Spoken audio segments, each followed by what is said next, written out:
Good morning and a very warm welcome to the U.S. launch of the Military Balance 2016.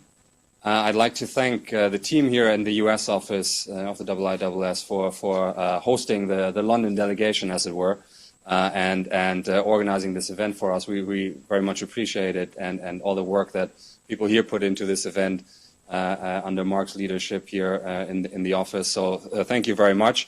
My name is Bastian Giegerich. I'm the Director of Defense and Military Analysis at the IISS, and I'm joined here today by James Hackett, Brigadier Ben Barry, Douglas Barry, Nick Childs, and Giri Rajendran, who will introduce a couple of themes from the book in a minute. The 2016 Military Balance, a 500-page strong volume, provides, as you know, information on global military capabilities, on trends and capabilities and procurement, and on defense economics more widely. It does so against a background of a global security environment that now is perhaps more challenging than at any time since the late 1980s. And when we published the Military Balance, when we launched it in London 2.5 weeks ago, one of the assessments that we pulled out from all this data and information that is in the book has to do with the proliferation of advanced military capabilities and of new and innovative technologies, which together are leading to an increasingly complex balance of military power.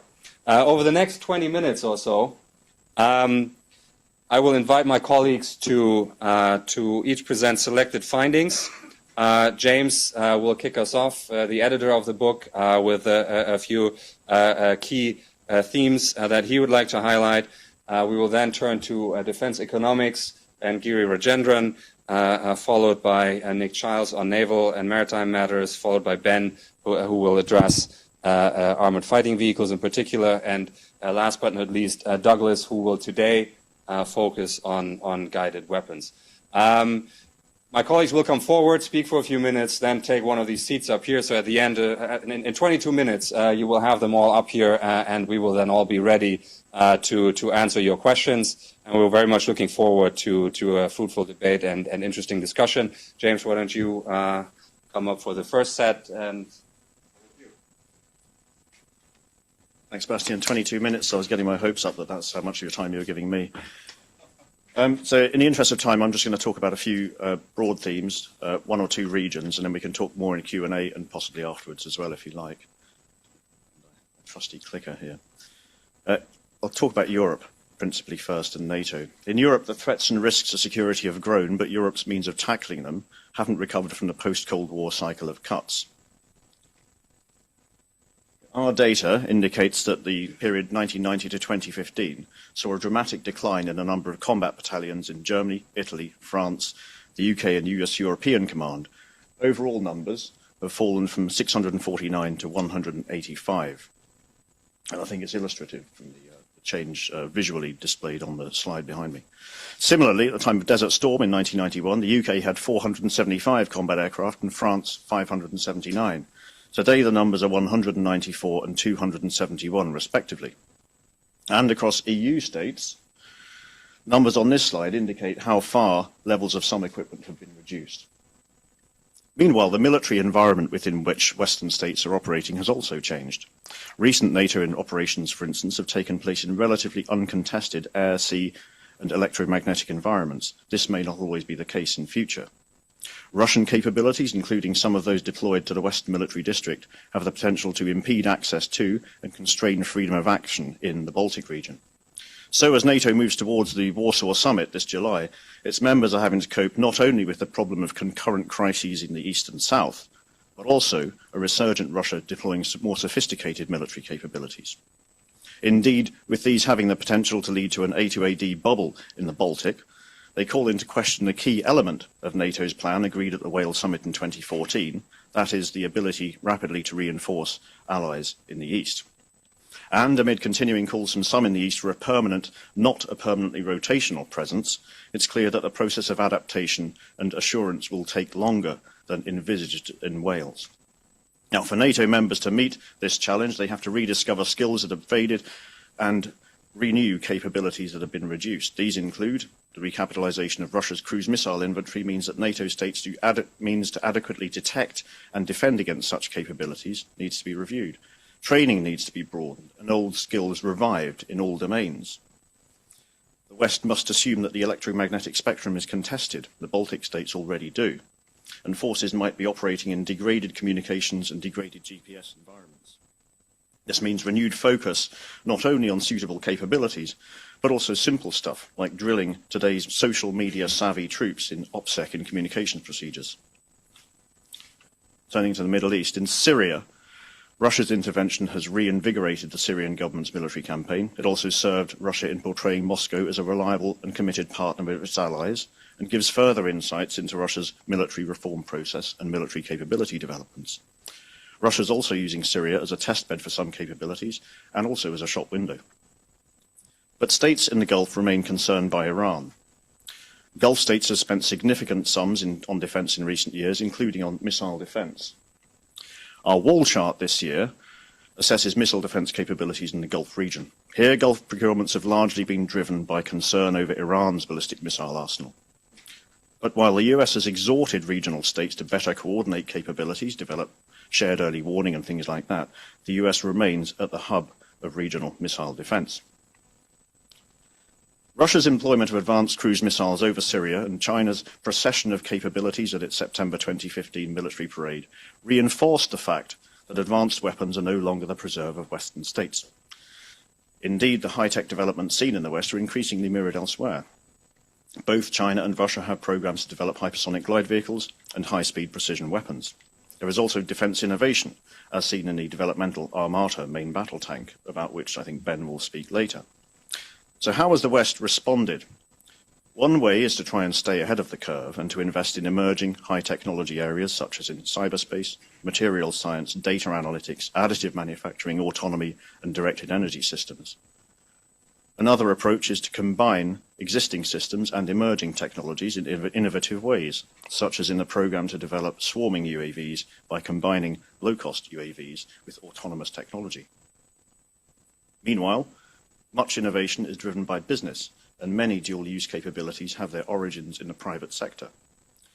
So defence establishments are trying to benefit from the innovative culture in some emerging high-tech businesses.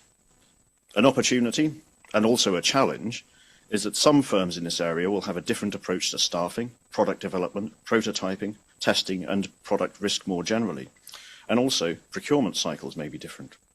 Then, in new areas like cyber, there's the challenge of integrating cyber operators into traditional military structures.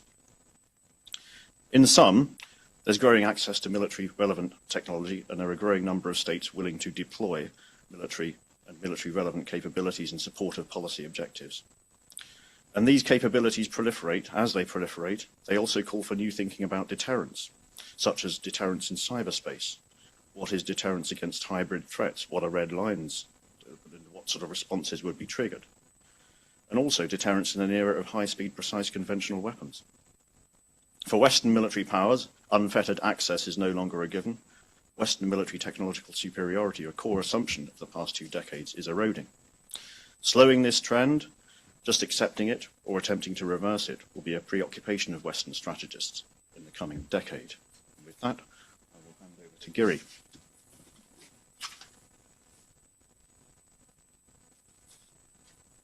Thanks very much, James. Morning, everyone.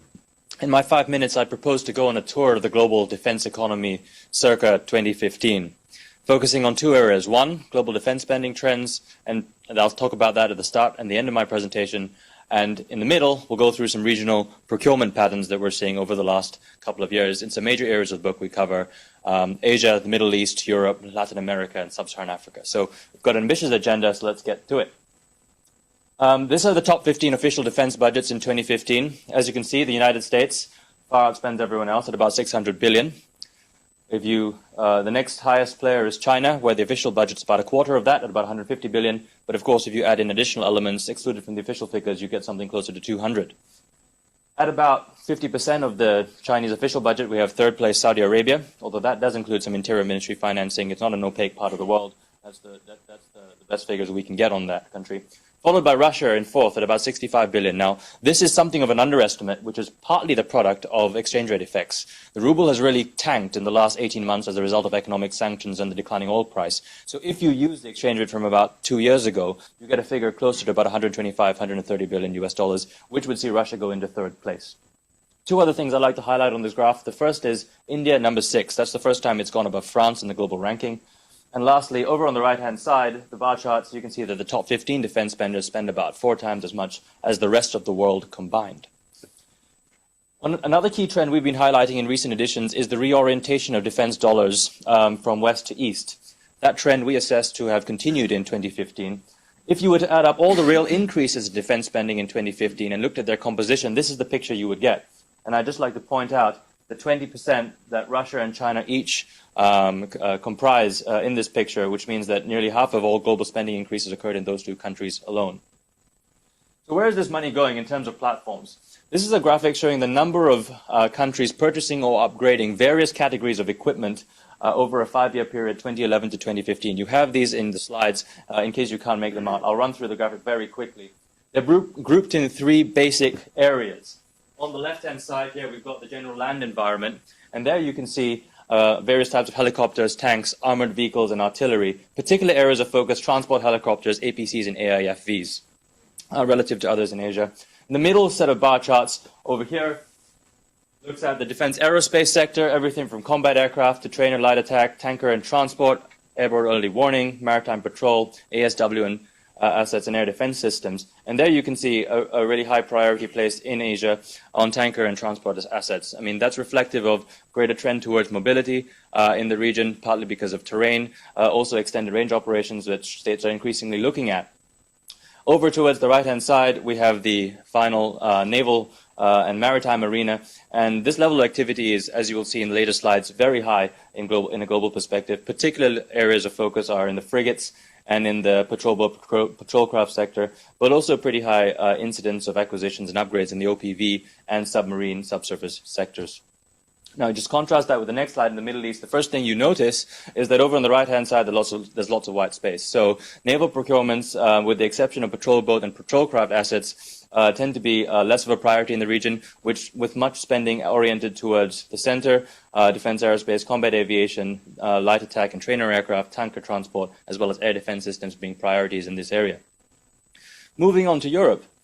This graph, I think, is best summed up by looking at the expeditionary operations that many European states have been undertaking over the past 10 to 15 years. You see spikes in things like transport helicopters, APCs, AIFVs, combat aircraft, as well as tanker and transport assets. I should point out that the extremely high bar for the armored vehicle portion of the graph is partly reflective of a lot of small states in Europe who don't have the money to go into the higher end capabilities in the maritime and the aerospace arena, who tend to be more defense dominant and more land centric in the acquisitions, which explains the very sort of high number of states involved in that area.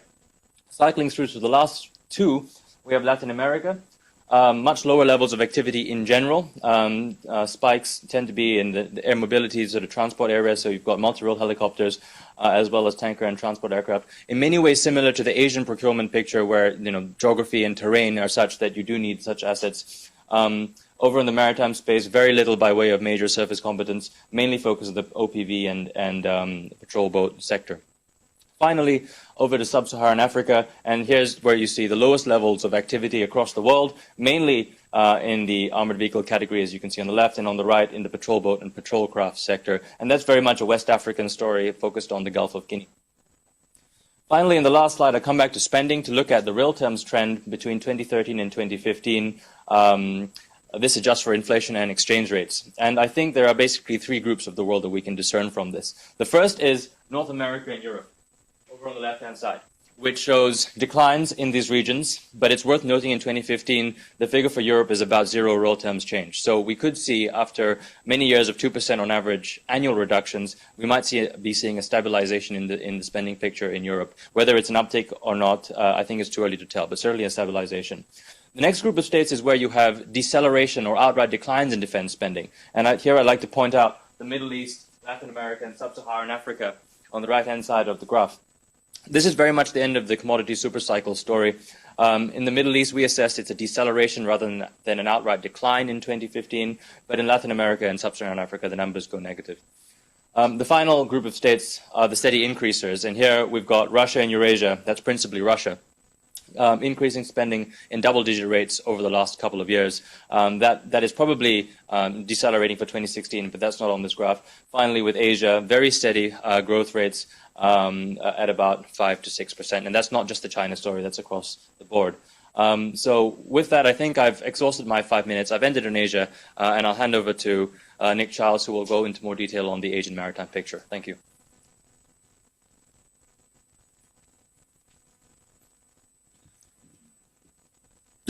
Thanks, Gary. Yes, I was going to say. A bit of disruptive technology there, or proliferation of technology, maybe. But thanks, Gary. Yes, I will pick up on the part of the world where Gary finished off with the Asia-Pacific region. The book in the last few years has chronicled significant developments in naval programs in that part of the world, and interpreting what we see in the latest book, you can argue that we're now seeing the maturing of those programs. This is one of the graphics from the latest edition of the Military Balance, the Type 52D air defense destroyer in the PLA Navy, exemplifying some significant capabilities, phased array radar, vertical launch systems, a multiplicity of missile capabilities. It's in series production now with the Navy of the People's Liberation Army,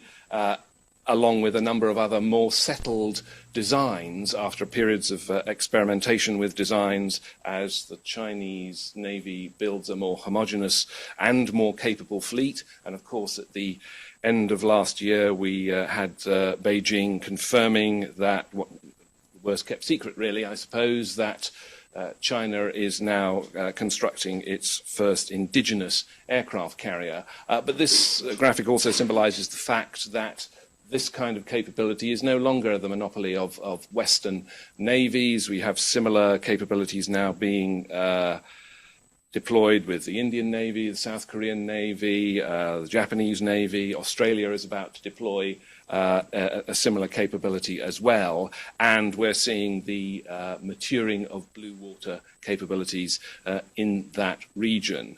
To carry on with the theme of the proliferation of technologies, another graphic from this year's book on maritime platforms, surface platforms and subsurface platforms that deploy land attack cruise missiles. And we see here essentially the end of the monopoly, as far as the United States is concerned, over surface platforms with land attack capability, the duopoly UK-US as far as subsurface systems are concerned. We saw in very graphic terms how this was demonstrated by Russia, demonstrating its Me Too capability with these systems in Syria, with both surface and subsurface launches of Caliber missiles into the Syria theatre. But it's wider than that. And interestingly, on the far right of the screen, one of the new capability demonstrators is Vietnam, which has a subsurface land attack cruise missile capability now through its Kilo class, also exemplifying the fact that countries in the region and more broadly are developing their own A2, ATD capabilities in a small and niche way, which is presenting problems for everyone, not least presenting and posing questions for Beijing. I'll canter on to Europe to make a point about how we need to calibrate the number crunching that we can do out of the book in the context of the perceptions of a re-emergent, resurgent maritime capability as far as Russia is concerned, which is clear. If you actually look at what that means in terms of hull numbers, for example, adding up all the major, minor war vessels and submarines within the Russian inventory, you come up with a number of 250. You contrast that with against the perception of overstretch, lack of committed capabilities, major problems with deployments, you do the same numbers for purely European NATO navies, not excluding a US commitment to Europe, and you come up with a figure of 724 major, minor war vessels and submarines.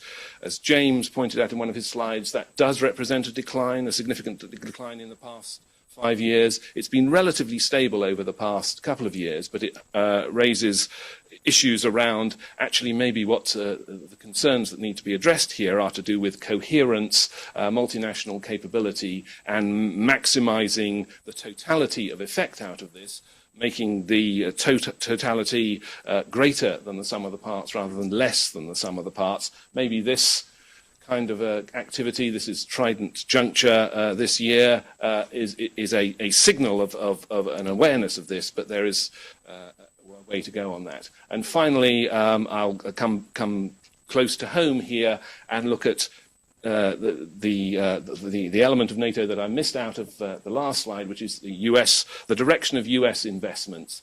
Perhaps most exemplified, and we make the point in the book, by the change in the upheavals in the littoral combat ship program. We record the first big upheaval under Chuck Hagel, in which he reorientated the program towards a more heavier survivable capability rather than the present maritime security crisis management focus of the original concept.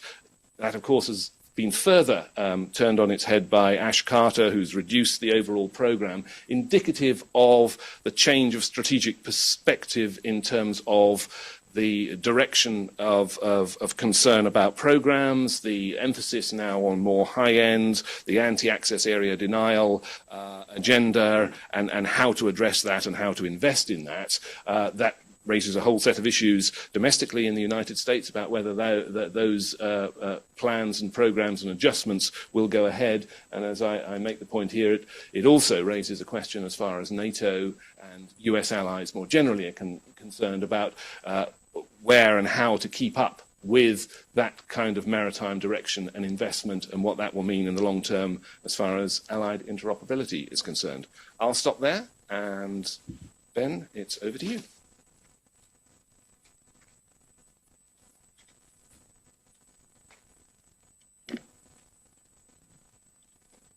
To celebrate this fall's 100th anniversary of the first ever tank attack, the book has an essay on armoured fighting vehicles, AFVs.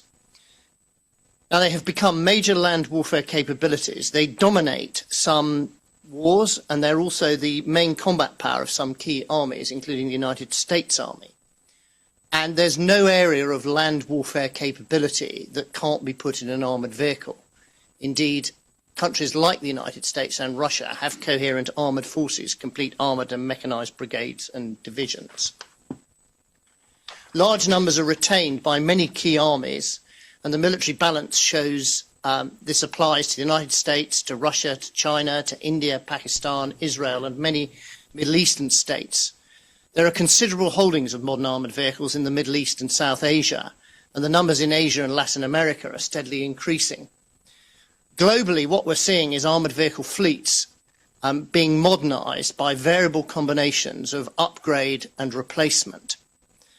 We shouldn't forget, of course, that the initial stages of Operation Enduring Freedom and Operation Iraqi Freedom showed the vulnerability of armoured fighting vehicles to an opponent with air superiority and precision weapons.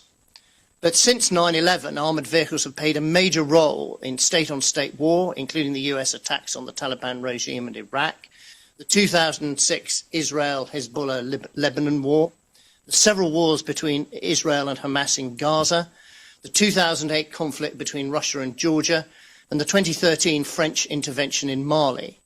They've also been used extensively in civil wars, and as we speak, are being heavily used in the fighting in eastern Ukraine, and in Syria and in Iraq. And of course, forces deployed on international missions, including many in Africa, now make extensive use of armoured vehicles, mainly to improve protection. Now, at the height of the counterinsurgency campaigns in Iraq and Afghanistan, fighting was as intense as that experienced in the Second World War and Korea.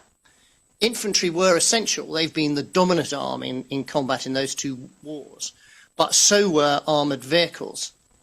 And a lot of infantry travelled in armoured infantry fighting vehicles such as the Bradley, armoured personnel carriers such as Stryker, or the many types of MRAP protected patrol vehicles. And both these and tanks often provided invaluable supporting firepower, both for deliberate attacks and dealing with ambushes. And of course, there was an arms race between insurgent firepower and improvised explosive devices, particularly roadside bombs, and the protection of armoured vehicles. Ever-increasing requirements for additional protection, air conditioning, electronic jammers, remotely operated weapon systems, blue force trackers, and so on, all meant that armoured vehicles got heavier.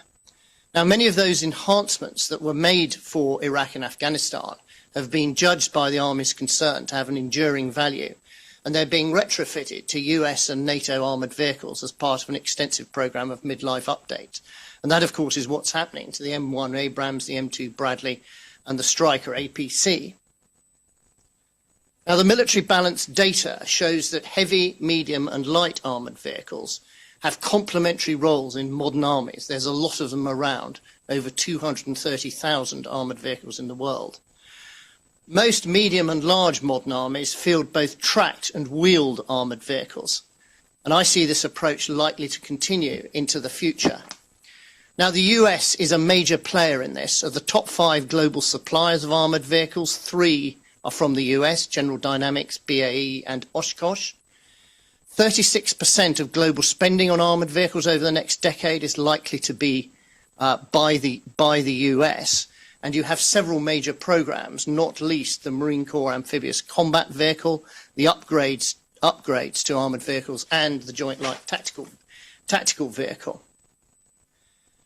Now, what we also see is Western armoured vehicle manufacturers, European and US companies, keen to export armoured vehicles, but they're increasingly having to compete with vigorous Russian and Chinese efforts to export their own armoured vehicles.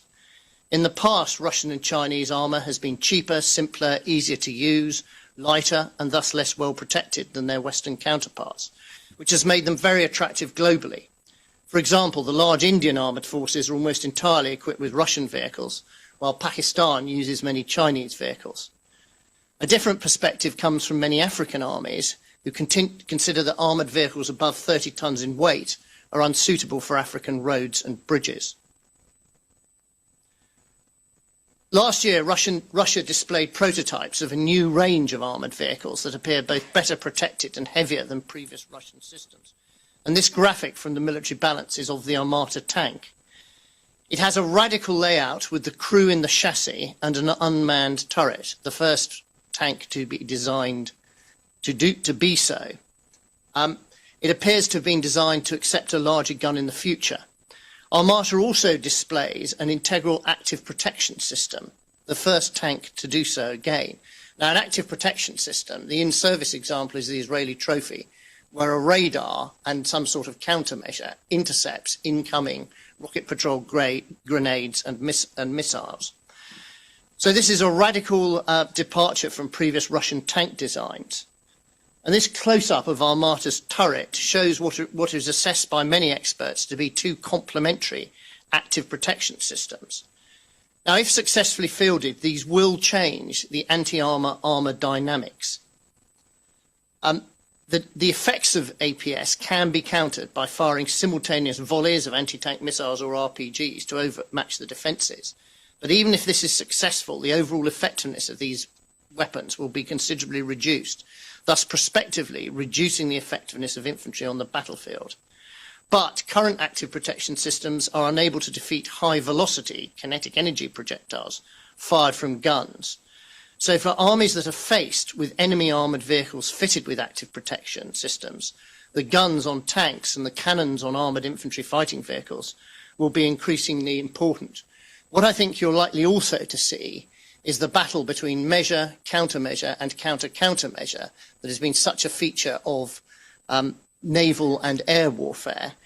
This is clearly now going to come into the land warfare and armour, anti-armour warfare as well. So we're likely to see interesting future action and reaction dynamics in armoured vehicles and anti-armour technology and tactics.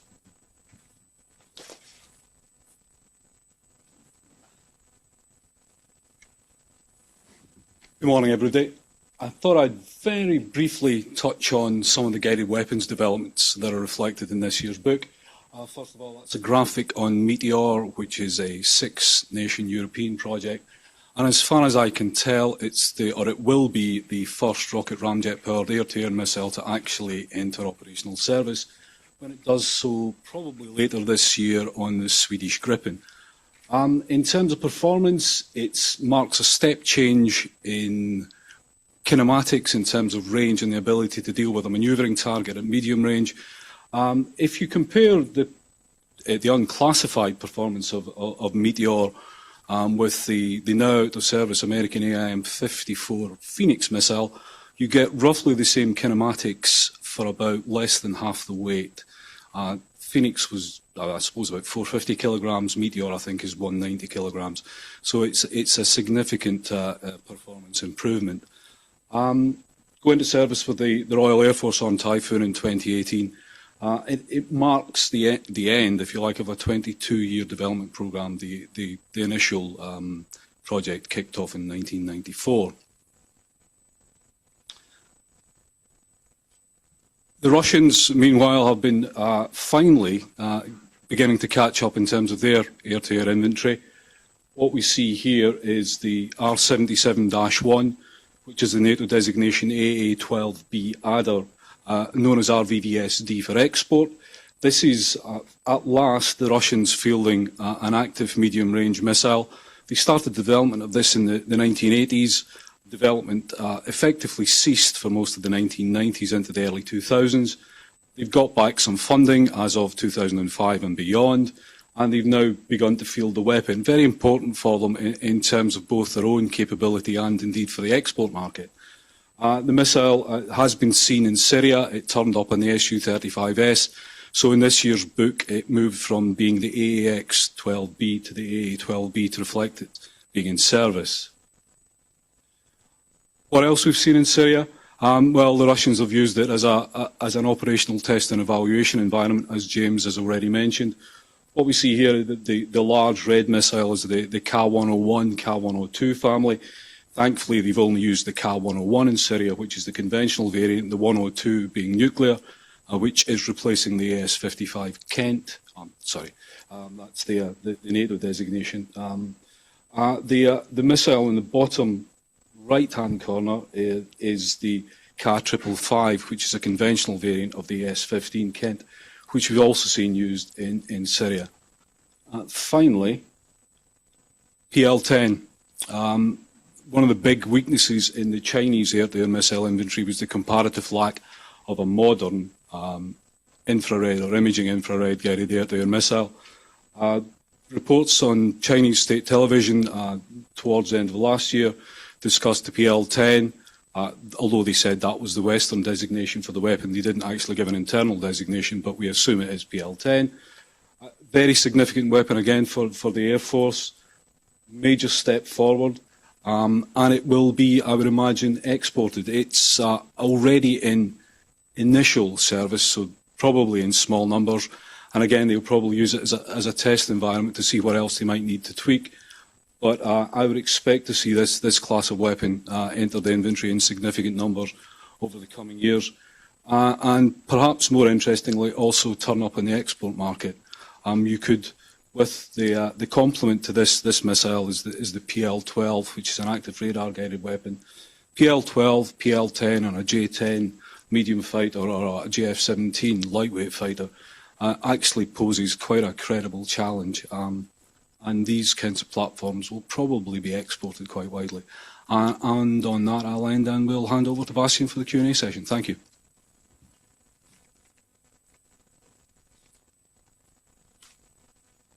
Thank you very much, guys, for this overview. We have now a good 25 minutes for questions and discussion comments. I think I have to give up this microphone. Okay, this will now be a roving microphone. I'll take this one. So we'll have a roving microphone. If you can catch my eye, I'll call on you to ask questions. Of course, we have tried to give you an overview of some of the themes in the book. It's impossible to summarize all of it in 25 minutes, but we did our best, or we tried our best at least, and we're very interested to hear what's on your mind. I saw two people in the last row. Let's take those two together. You can quickly introduce yourself so that we know who we're talking to, and if you can, identify to whom you would like to direct the question. Yes, please. Hi, general question. I'm Perry Kamak with the Carnegie Endowment, and a number of you in your presentations talked about the kind of proliferation of technology, land, sea, and air. But I wonder if you could talk about the ability of particularly smaller militaries to use and sustain the use of these higher technologies. And I'm thinking, of course, specifically of the kind of Gulf countries, Saudi Arabia, UAE, which are far more prone to interventions. And a couple of years ago, the thinking was, there were doubts about their ability to kind of sustain the use of interventions in Yemen or Syria, but we're seeing a far more active role. And what's the interface of the kind of move towards technology in smaller non-NATO contexts? Thank you. Thank you. Let's take the second question. Hi, Alex Sanchez right now and then for James Defense Weekly. My question is about the rise of drone technology. What do you think is going to be the future of this particular technology? I cover Latin America. Most countries like Brazil, Peru are not only buying drones from the US, Israel, but also trying to manufacture their own. So I'm wondering what is the defense spending on this particular technology? Thank you.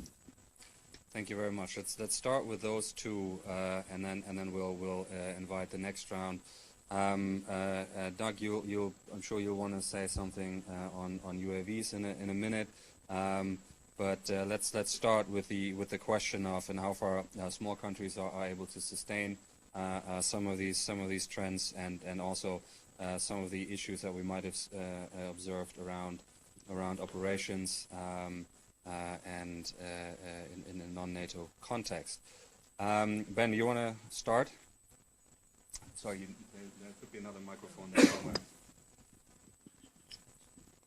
A small country can sustain its operational effectiveness by doing two things: training and operations, because that's how you prove and develop the capability.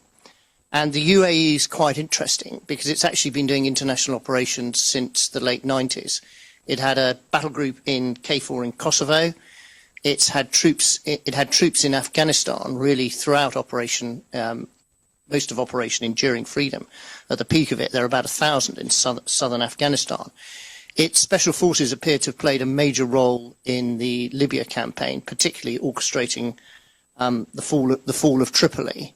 So there's been a combination of a military willingness and a political culture to deploy their military capability and to develop it. If you could pass the microphone on James' direction, James, and then Giri. Thanks, Ben. Thanks, Bastian. I think what you are seeing in some ways is that the capabilities that some Western armed forces developed over the last 15 years of operations, not just the acquisition and use of military power, but the associated personnel capabilities such as ground-air communications, better command and control, and also platform capabilities like persistent ISR. There's growing awareness that there are some issues with those sort of capability areas in some of these armed forces that are now engaged in these operations. I mean, for instance, Operation Restoring Hope's about to enter its second year, and it's still ongoing. And I imagine that wasn't the intention when the mission began. The other thing, of course, that these states newly engaged in enduring operations of a sort have to consider is that now they're facing significant reconstruction costs at the end of this. I mean, the problem in Yemen is, of course, solving the conflict, and that, of course, will engage. There'll be a lot of engagement in Yemeni local political dynamics to bring that to bear. But the bill is going to be very substantial to fix Yemen after the military campaign ends, and I think there's a growing awareness of that part of the cost equation among local armed forces as well now in local countries. Just to pick up on the point about Latin America and UAVs, I think you're right to identify that as a priority area for spending. But I would also say that there's not a lot of money to go around in that part of the world at the present moment. If you take Brazil, it spends at the moment about $24, $25 billion US a year on defense. But in most countries, including Brazil, you have something like 60 to 70% that's going on personnel and pensions, and that's also structural. I mean, the way they organize the budgeting process is that many of these personnel-related spends are actually mandated by the Constitution as concurrent expenditure that has to occur every year, which means that where you have to make cuts, you do it on the stuff that you have some fiscal space to move on, which is the non-personnel related elements, which is on procurement, on research and development, and so on. So at the moment, there's not too much money going around, but I would assume that it is a priority area within the reduced and diminished funding levels. Thanks. Can you pass it over? Douglas, do you want to say a few words on manned? Yeah, thanks, Bastian. A few words. Where'd you start? I mean, obviously, there is widespread adoption of unmanned systems and uninhabited systems across the board. We tend to not look particularly at the smaller end of the market, simply because there are so many of them. With regards to the medium and high end of the market, I think one of the most interesting things we're seeing is the proliferation, if you like, or the adoption of armed systems by a number of countries, and China's active in this market. And we've seen the export of armed systems to a number of states. That is going to continue. I think the US obviously has concerns about this. It's tried to manage its own process in stopping or at least slowing this, but I think it's inevitable. We see much more of this kind of thing going on. At the high end, in terms of uninhabited combat air vehicles, that is pretty much going to remain the domain of a handful of states, simply because the costs involved in the development of these platforms are enormous. The technology likewise, so I don't think you'll see a massive adoption at the top end. Nor indeed I think will we see the end of the crude combat aircraft quite yet. I think at least another generation out of this, so a 6th generation crude combat aircraft, I think, is an inevitability. Thank you, Douglas. Harlan Ullman was next on my list here, second row, and then gentleman a few rows behind. Harlan, please. Thank you, and thanks again for the military balance. This is an invaluable research tool, and keep up the good work. I've got two related questions. First, regarding the military balance, it strikes me that the biggest danger the West faces is uncontrollable internal cost growth. Today, the U.S. is spending more in absolute and relative terms than it did 30 years ago at the height of the Reagan defense buildup, and we have 1 million fewer people on active duty. As you know, the British military is substantially smaller than the U.S. Marine Corps. So I wondered where you might speculate we're headed in the next 4 to 5 or 6 years, given that 2% is a ceiling that I doubt that NATO is going to be able to sustain. And second, while we are hypersensitive to the Baltics, it seems to me Russia has a small problem called Kaliningrad. And I wonder if any of you have thought about strategic political options relating to Kaliningrad in the event that there is a crisis in the Baltics, without necessarily forcing the Russians to do something really stupid, but on the other hand, signaling to Mr. Putin that he's got a huge vulnerability. Thank you very much. There was a question a few rows behind. Gentlemen, yes. And then we'll come over to the side. Thank you. Wayne Mary, the American Foreign Policy Council. When I started reading the military balance, when Lyndon Johnson was president, it was sort of axiomatic that it was Pentagon programs and spending which drove innovative technologies. Now we live in a world in which a lot of innovative technology companies don't want to do business with the Pentagon because it's so bureaucratic and slow and sort of thick-headed, DARPA excluded. I'd like to ask the panel to consider, as we see these huge increases in spending by Russia, China, India, Saudi Arabia, putatively Iran, are those countries, those defense establishments, those cultures going to encounter much the same problem? Are those military establishments going to be as adaptive as the budget figures of their increase might indicate? I don't know enough about those cultures to even guess about that, but I'd like to invite you to do so. Thank you very much. Let's take those two, and then we'll come back for a third and probably a fourth round. Giro, why don't you start on cost growth, the cost growth question, and where we're headed in that direction. We then have the Russia, the A2AD fortress question from Harlan as well. Doug, you probably want to say a few words on that. Nick probably as well. And then I think on the innovation, I'll ask James to start, and then Ben. Okay, please. Cool. Thanks, Sebastian. On the numbers, I mean, I just couldn't agree with you more about this cost growth problem. I mean, I can give you more resolution on that. I mean, if you took, let's say the 2% target in Europe, only 4 states meet it.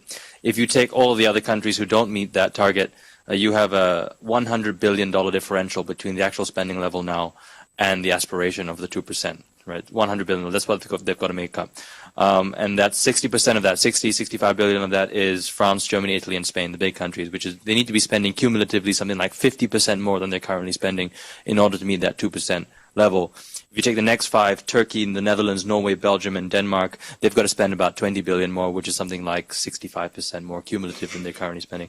And then for the last 13 states in Europe, they need to spend about 10 billion more, which is something like 90% more than they're currently spending. So this problem is the lack of funding and resources is very real. I couldn't agree with you more. I think there's additional problems here in the United States. That's not just political. I think if you look at the BCA and the way the budgets have gone down in recent times, yes, it's sort of a drawdown in spending, but it's still higher in real terms. But it's still lower than what they would like it to be. And I think some of the think tanks here have started to highlight the potential for a bow wave in procurement in the early part of the 2020s because the actual budget lines are so far lower than the projected lines from just a few years ago. And bearing in mind that all 3 arms of the nuclear triad do need to be upgraded at some point as well. This is a very real problem. I think the one area that maybe there's some light at the end of the tunnel, maybe, I'm not sure, and Douglas may be able to say more about this, is potentially in the area of a future fighter. How much of that looks like the technologies from a future bomber can be brought across. That's an interesting area. I'm not a technological specialist, but I think that there may be something there to consider. But yeah, I couldn't agree with you more. Doug and then Nick.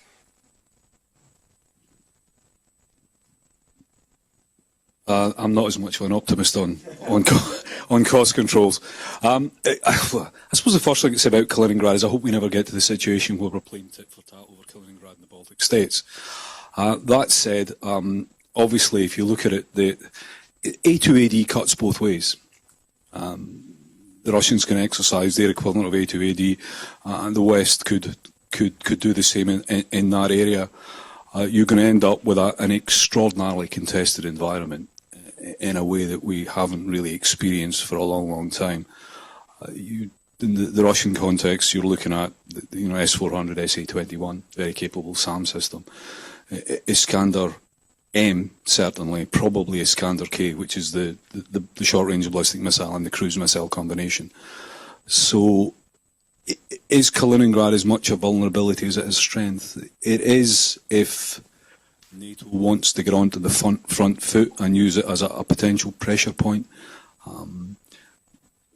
You hope that it doesn't come to that. Yes, I'd endorse what Doug said in many ways. For all the concerns in the Baltics and the amount of attention as far as NATO is concerned on how to respond, one could argue that actually, in a way, the facts that given the political strategic posture of Moscow under Putin at the moment, it's almost a counterfactual question of actually, the question is why more hasn't happened in the Baltic than has already happened, and it may well be that precisely some of those calculations about vulnerabilities on the other side and how things are perceived from Moscow, looking at the strategic laydown there, are a factor in that. But absolutely, on the question of the anti-access area denial bubble, if you like, that Russia potentially poses in the Baltic and the calculations that NATO makes on that front, at least as far as the maritime side is concerned, it is a potentially mutual no-go area, certainly on surface capabilities. The question marks are around the mischief that one could make with subsurface capabilities, and hybrid in a maritime context, the questions of mine warfare and those sorts of things. So that's where I'd leave at that point. I think that Ben may also have an observation on Kaliningrad as well. A key question, if it came to a war between NATO and Russia over NATO's eastern frontier, is the extent to which Russian territory can have pain inflicted on it without unduly escalating the conflict. Because, of course, there are various retaliatory options over to Russia. And don't forget, their concept very much has always been a theatre war. Now, the question on innovation is a very interesting one. I'm actively researching this, and I'm eager to discuss the subject with potential sponsors. But the United States has been through an extremely painful period, 2003, 7, 8, 9. Indeed, I'd commend to you the chapter in Robert Gates's memoir called My War with the Pentagon, which certainly shows, if nothing else, that to adapt, actually the key enabler is leadership. So leading change and adapting to change situations is a serious requirement of all military leaders at every rank, but much more important the higher it gets. Now, it's going to be affected by things like the amount of talent in armed forces, particularly the talent in the officer corps. It's also going to be affected by culture, education systems, and indeed the degree of deference to authority that's hardwired into the society. But if you look at in recent times, Russia's military modernization program since 2008 has included some serious experimentation, for example, experimentation on their land force organization. China is engaged in a radical reorganization to make its forces more ready for the information age, and has interesting symmetric and asymmetric aspects. India, a limiting factor is Indian bureaucracy, which those of you in defence industry will know just how difficult it is to tangle with. But with Saudi Arabia, and particularly with the UAE, you do see efforts to make the forces more flexible and adaptable. I'd argue also there are technologies that now enable this to be assisted, particularly the sort of training technologies that the US deployed several decades ago at the National Training Center, which can really use training as a way of improving force effectiveness, and also in peacetime, in the absence of operations, identifying the brightest and the best of whichever level of military talent you're looking at. James. Thanks, Ben. I think the question was also about innovation in new high technology businesses and how other states would manage that process. And I think just building on one of the things Ben said, things are different in other countries. I mean, it may be easier, let's say, for the Chinese administration to exert state control over businesses that would be in a way that would be more problematic, impossible in some ways in the West. Also, some technologies might just be easier to acquire as technology proliferates within the private sector globally. It may be harder for states to retain control over some of these areas. I think one of the interesting things about the innovative high-tech sector is how traditional defence industries and how traditional defence establishments manage relationships with these new businesses.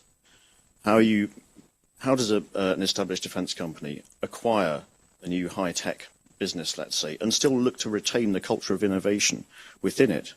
It may call for new models of acquisition within the defence industry. Certainly also calls for new ways of working with people. I mean, look in the cyber context, for instance. I remember the exercise Locked Shields last year, a NATO one. There's a great picture of kids with ponytails in T-shirts next to uniforms. Managing that relationship between people who've traditionally been brought up to maybe question authority, to try and break things, and integrating them into military structures, I think would be an interesting challenge, is an interesting challenge for defence establishments moving forward. Just as a quick second pass on that spending thing, I think in the US there's one thing that I have to mention, the politically dirty three-letter word, which is tax.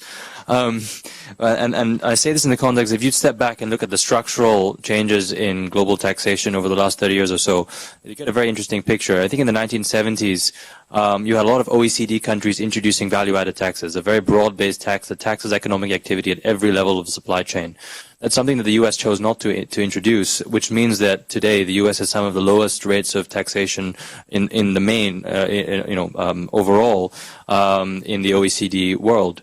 And I think that's significant. I mean, it cuts both ways. There are benefits to this. One of the reasons the U.S. recovered the fastest after the 2008 financial crash, as opposed to Europe, was because they extended tax cuts, which acted as a fiscal stimulus on the economy. So you had that short-term fill-up, but over the longer run, you face reduced resourcing for things like defense. So it's a long-run structural problem for the U.S., I think. Thank you.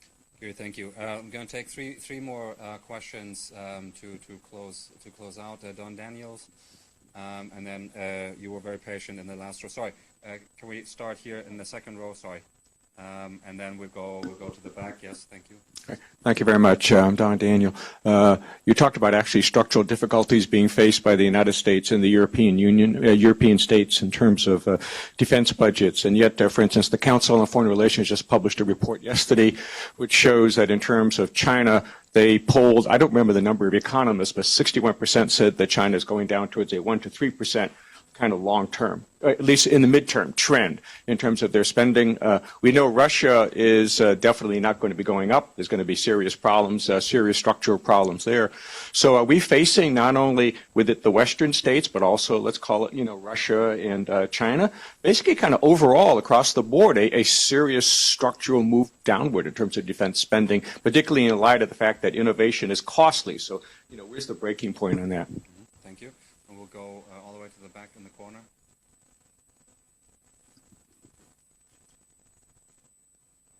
Thank you. Follow up on what you said.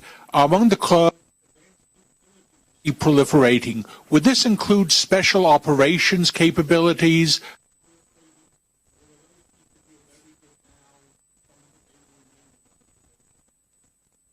Thank you. And there were yes, second row from the back. Yes. Hi, Prashant Parmeswaran with The Diplomat magazine. I'm wondering if you could talk a little bit more about the Asian maritime space, specifically what kind of trends are we seeing in key Southeast Asian states that are members of the South China Sea disputes, specifically the Philippines, Vietnam, and Malaysia? And, secondary question, how are the disputes driving defense spending in the region more generally? Are we seeing any changes? Thanks. Thank you very much. I have to disappoint a few people, but we are running out of time, and then I want to give my colleagues a chance to respond to these questions. A general spending question for Giri on the picture there. A particular question, a specific question directed at Ben, and then Nick. I think you want to start on Asian maritime picture. And Giri, if you want to on the spending side of that, also say a few words on that. That'd be good. Giri, please. Well, thanks, Lester. I think you're right. I think they're definitely slowing. So Russia, going at about 10% a year. They've hit a peak of that this year. It's constant in real terms, and so I think we've hit the high point of Russian spending, and they're probably going to try to maintain that. I'm not sure they can do too much more than that, given that last year I think they were spending something like 4.2% of GDP on defense anyway. So there's a long-run problem if they carry on at that sort of rate. So I agree it's plateauing. In China, I'm less sure, because at the moment the official budget is something like 1.2 to 1.3% of GDP, right? So that looks like there's considerable space for them to go upwards from there, even if they're declining.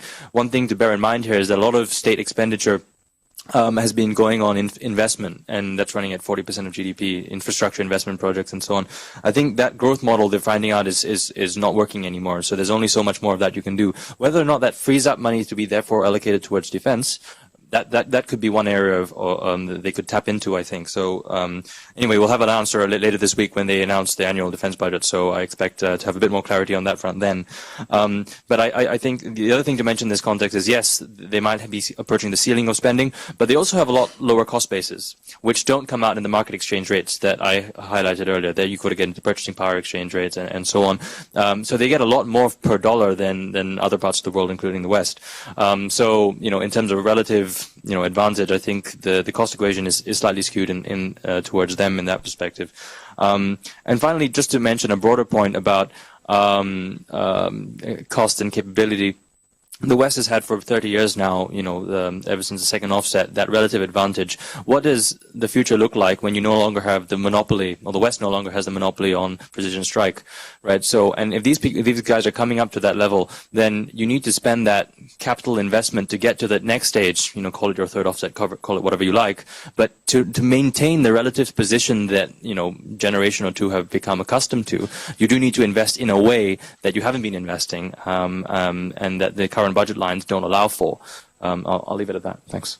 Nick, why don't we come this way? Nick on maritime, and then Ben close on. Yeah, on the Asia Maritime, the unfolding the situation there. I think broadly you could say the impulse is the same as far as concerns about the increasing choppiness of the waters out there, but what you're seeing is sort of discretely different approaches based on the different positions, economics, standing, aspirations of the different countries. So you have a broader impulse with variations on a theme as far as a response is concerned. I mentioned in my presentation, for example, Vietnam is approaching it through the creation of a discrete anti-access area denial capability, which is posing challenges potentially for everyone. The Philippines, with its economic challenges, is looking to do what it can,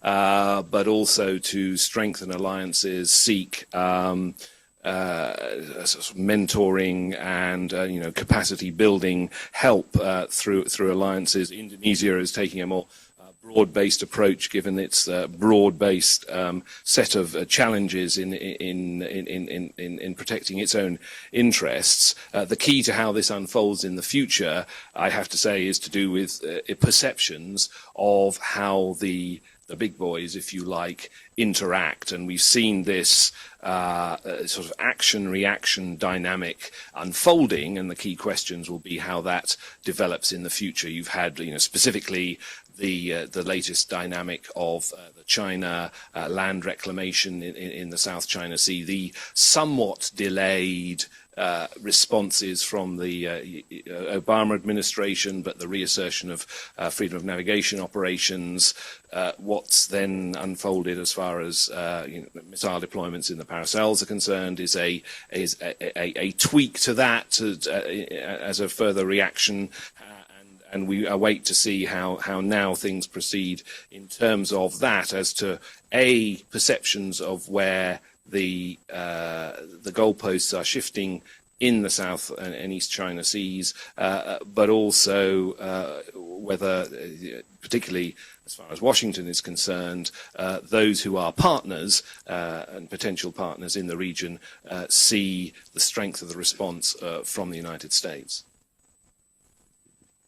Well, thank you, David. What an appropriate question in the light of the award of the Medal of Honor to the SEAL chief yesterday, and the rather moving interview with him, and the Pentagon showed him to be a very modest and unassuming man. You're right, special forces do proliferate, but there's a wide degree of interpretations about how special they really are. So you can go from something like SEAL Team 6 to some countries' special forces that are little more than elite infantry that might struggle actually to reach the standard of a professional US, British or French ordinary infantry battalion. The core problem is that what's really special about special forces is the people, and the magic of selection and training, which works, for example, for the Navy SEALs or the British SBS and other their British opposite numbers. And why is that necessary? It's necessary because it seems to me the core function of military special forces is to be able to operate in hostile battle space for long periods of time, both conventionally and unconventionally. Now, getting people to that standard is actually, in terms of macro defence expenditure, not frightfully expensive. But if a country wants its special operations forces to then to be able to get in and out of enemy battle space and have the best chance of doing stuff when it's there, then you need to invest in ways of entry and exit. You also need to invest in weapons, in secure C2, and a whole load of other tending towards high-tech ways of doing business. And one of the lines hidden away in the UK recent SDSR was that although they judged it impractical to raise the size of their trained operators in their 3 SF battalions, they were going to spend $2 billion on SF equipment, which included 14 C-130 Hercules for insertion and supply, and also included SF having primary call on the 2 edge of space Zephyr very high altitude UAVs. What I think we also see as we look at the SF organisations in the book, not only is this very variable range of roles and standards, but we also see variable degrees to which they're linked into national and military command and control, and they're able to operate in a proper interagency way, and also to where SF can properly complement conventional forces. And countries like the United States and the United Kingdom and France are doing a lot of SF capacity building, but I think you'll find that the people who are doing it believe it's just as important to get that right. I mean, it's comparatively easy to train a group of motivated men and women to storm a house to release a hostage, and many police forces in the United States have perfectly respectable SWAT teams. But if you want to do SF properly, you need to join it up with all your other agencies of the military and the government and spend serious money on insertion, extraction, intelligence and weapon systems. Ben, thank you very much, and thank you very much for attending the US launch of the Military Balance 2016. It is available for sale at a 10% launch discount outside. In case you have forgotten your credit card, there might be copies of the handout from the slide deck, so you know you can at least take that if you don't have it already. Let's give the people who did all the hard work a round of applause. Thank you very much.